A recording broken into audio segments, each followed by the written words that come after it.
my videos. So guys, today in this video, I'm going to show you how you can request your information from Immigration New Zealand. So before I proceed further, I would like to clarify, neither I'm an immigration consultant nor I'm a government body. My intention is to show you how to navigate through a service. And if you take anything out of this video, you do it at your own risk. My intention is to show you how to navigate through a service. And the information I show you is available to public. So guys, in front of you, you can see that I have opened official Immigration New Zealand website, and they have a section request my information. So when it comes to Canada, you have GCMS notes, right? Something similar we have in New Zealand.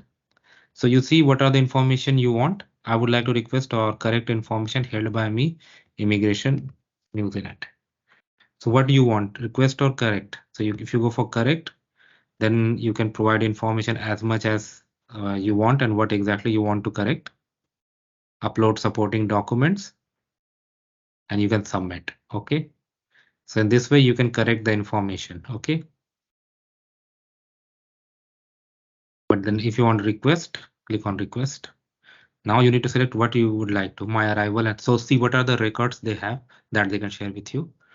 My arrival or departure records from New Zealand, a copy of my document from information from specific application, Immigration New Zealand to return an original document if applicable, a letter to confirm my immigration status in New Zealand, electronic notes held by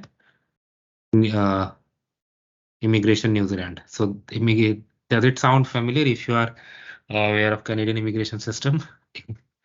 You can select the date, range of the date, information, INZ client number. This is similar to UCI for Canada. So what are the information they have asked?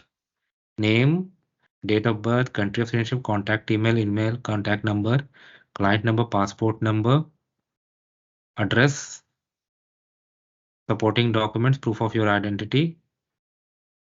If you want to add additional document, and then submit. So that's how simple it is. So when it comes to submitting the form, it is much simpler than Canadian GCMS, but you can ask for electronic notes. Okay, so thanks for watching this, guys. Please subscribe to the channel. Thank you.